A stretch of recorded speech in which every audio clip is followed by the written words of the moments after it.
wants it a little bit more than everybody else.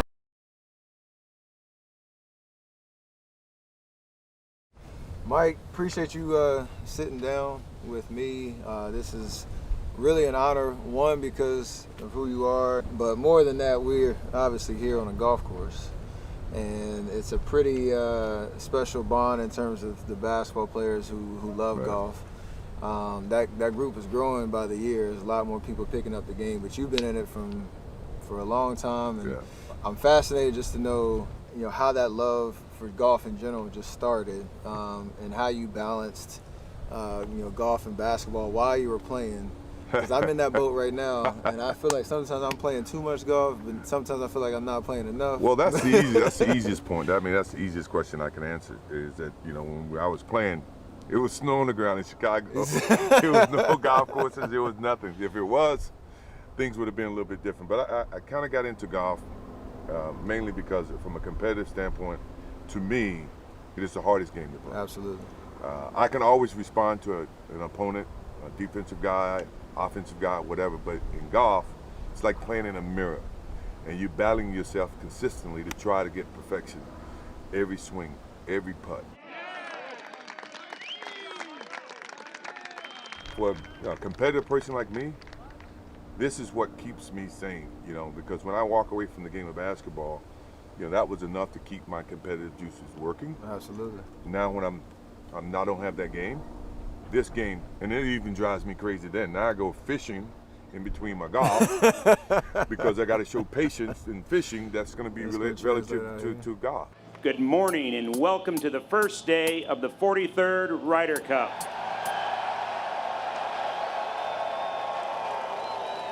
We're here at the Ryder Cup. We're here at Whistling Straits. I'm fascinated by this event because this is my first time here. And when you get here and you see the atmosphere, you see the chants and the noise, and I'm wondering, what do you think from a team perspective? When guys are individuals throughout the whole year, how does that permeate in golf? Because with us, we get rah-rah in the locker room. Sure. Like, how's that accountability, you think, work in that locker room when it's guys tough. are on different journeys? It's tough. I mean, I've had countless conversations with some of the players, and if I can put it in the most simplest terms, is that you have to give up bits and pieces of who you are for the benefit of the team, and that can be something so simple as either response, support, spending time, having lunch, dinner. Either way, I learned that later in my years because initially in basketball, I was so focused in my craft that's what matters the most.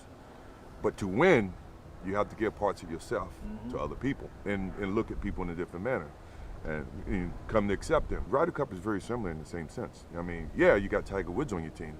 Tiger Woods can only win 1 point. 1 point. And he may not even win. It depends on if you're playing alternate shot. So it's things that you have to factor in. Our best asset is on singles, but we always seem to struggle in alternate shot and best ball. And that, I think, has been something that the European team has always been able to capitalize on. And for us, we should learn from that.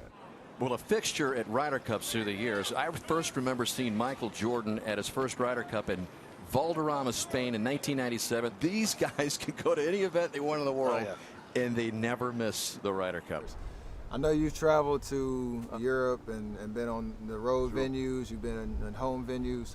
If you were on the Ryder Cup team, would you rather be playing on the road, somewhere in Europe, playing against that road crowd, being able to shut them up, or would you rather be on home turf, hyping, feeling the energy here with the home atmosphere? You know the answer to that. I know. I just want to hear it. I'd rather be on the road. I'd rather be on the road. I love playing on the road, and it seems as though your concentration level is much better. You know that you're not expected to win, so that you can have the opportunity to prove the unknown. And a lot of times when you play at home, you let your hair down, you get relaxed, you see more friends, you see more family, you got to worry about tickets, you got to worry about so many other different things. So I always love playing on the road, so it minimizes my thought process and I can focus on my craft. And I would imagine if I was playing on the Ryder Cup, I would much rather play in Europe than to play home. And there's another one for Dustin Johnson. That's Michael Jordan on board. You got a lot of different characters on the USA team. Do you see yourself in any of the Team USA members? Who do you see yourself in the most in terms of their demeanor on the course or, wow, that's or something hard. about them? That's hard. You could say nobody because they ain't on your level yet. No, I think I like to say that competitive nature is you can see it in a lot of the guys, and it comes in a lot of different ways. I can see a little bit of myself in JT. Mm-hmm. I can see a little bit of myself in Brooks. I can see a little bit of my calmness and confidence in DJ. So I mean, I can see a lot of those qualities that take to be successful. Basketball, especially in the way that you play the game, you could impact the game on both ends of the floor. And I'm sure you always felt like there was time for you to flip a switch and get things back under control. True. In golf, you can't really control what the other person's doing. How do you think that mentality is mastered in golf? I think when I talk to all of my buddies, and when they're playing the big matches, and I see that they're leading, the first thing I type to them or I text them is keep it simple. Mm-hmm. Because now you're not trying to overthink. Just keep it simple. Fairways and greens. Blah blah blah. You can't get it all back in one hole. You got to take it shot at a time. To me, those are simple conversations. That's a simple way to stop what you're thinking. I know it's a Ryder Cup. I know there's a bunch of people watching. I'm down 5 and after 5. Let's just keep it simple. Let's hit fairways and greens. Now, that's all you can do. You can't just turn a switch and say, erase the 5, let's start all over again. No, you got to channel your thoughts to start basically working your way back to getting more confident about your swing, scoring, or the match. Now, it may not happen that way, but I think that's a good start, and sometimes it does. I've been to a couple PGA events. I've been to one major. This is my first Ryder Cup. This is the first time that I've been on a course watching and haven't gotten the itch to go play. And I say that because the competition is so ripe. Yeah. Usually when I go to a tournament, I'm like, dang, like the shots are inspiring me I want to go to the range right now and work on this and that. You feel like a similar vibe, or is that competitive nature still like I stay in my lane. I stay in my lane. I watch these guys are good. Yeah, they're great. And to watch them under the pressures of being able to hit shot after shot after shot, knowing that you got so many thousands of people against you, and you have so many thousands of people supporting you. You don't want to let them down. Being able to represent that fan base, USA or Europe. And for me, I don't have the skill set to put myself in that environment. Now, if you tell me I got a basketball in my hand, now that's a different story. But if I had a golf club in my hand, there's no way I can get comfortable to hit a 50-yard shot or a 100-yard shot. Not with all these people. Not all these people. He's got President Bush, Michael Jordan over his right shoulder. He's got a big moment here to try to turn this thing around. Who on the European team would you be most scared to play against? And I hate using that word with you. I'm not scared of anybody. I mean, but Ian Poulter. He is a every time I try legend. to, I used to go and watch him all the time. If I'm at any of his matches or walking down, he finds me after he makes a good putt, and it's like, man, I didn't do anything. I like you. I support you. Sparked the I comeback. stay away from him when he's walking. When I'm walking, I won't go watch him. You sparked the miracle of Madonna, right? I didn't spark it. No, I did not. No, I don't know.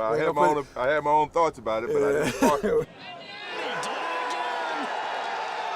Those are maniacal eyes, aren't they? And we went from definitely winning the Medina to crying, driving home that we just got our butts kicked. And that's Ian Poulter. There's always that debate on whether you hate losing more than you love winning, right? And I feel like, for me, losing just is the worst feeling in life at anything, whether it's cars, golf, basketball, whatever it is. How do you feel about that, and also like how do you think that translates in terms of a team competition in golf that these guys are going through? I hate losing. I mean, it's not even a question. But I have to respect losing, because losing is a part of winning. Yeah. You never just win. You got to lose to win. And I think the one thing about the Ryder Cup situation is that we got to want it bad enough. We were dominant early on, and now that they are, does it mean as much to us as it does to them? Absolutely. And if that's the case, then losing is going to hurt. Absolutely. To a point where you would look at, how can I do things different? How can I change? How can I make this team better? And that's the thing about a team, and you know this too, is that before you can look at someone else, you got to look at yourself in the mirror, because that's how things get started, and you got to be willing to change. And you got to have a sense of pride about yourself. It's not about the money, it's not about anything, it's more about the pride. And you know, the best players, whoever's playing the best, is going to win. What's the most amount of holes you played in one day? Oh boy, 63. Damn. I was rolling 63. I was younger. I'm gonna try to beat that one. That's, Good luck. That's big. Yeah, good luck to me. Out of all the players here this week on Team USA or Europe, whose game would you want to have the most? John Rahm. Quick swing, doesn't waste time. That's a keep it Shows his simple swing. emotions, and he's playing really good right now. That's a keep it simple swing right there. Who's the most fun basketball player you've played with on the course, or one that you like to beat the most? Danny Ainge. He's my new favorite. I like that too. My new favorite too. Talks a lot of trash, don't he? He Yes, talks he a lot does. of trash. Imagine him on the basketball court. I had to deal with him there too. Yeah, I'll just stick with him out here. And last thing, what's your favorite thing just about the Ryder Cup? Once again, the camaraderie, the patriotism. You know, you representing your country, the chills I feel, and know that everybody's vying to try to win that cup. It's not about the money. It's not about anything. It's more about the pride. And you know, the best players, whoever's playing the best, is going to win. You know, I hate that we've been playing bad, that they won, but I got a good feeling this year. Let's I got do a good feeling. Let's do it. I appreciate you sitting down. I know how much golf means to both of us, and it's nice to connect on that level. Anytime. And yeah, I'm gonna bring my wallet next time we play. Come on down to the Grove. I got some Absolutely. treatments for you. Absolutely.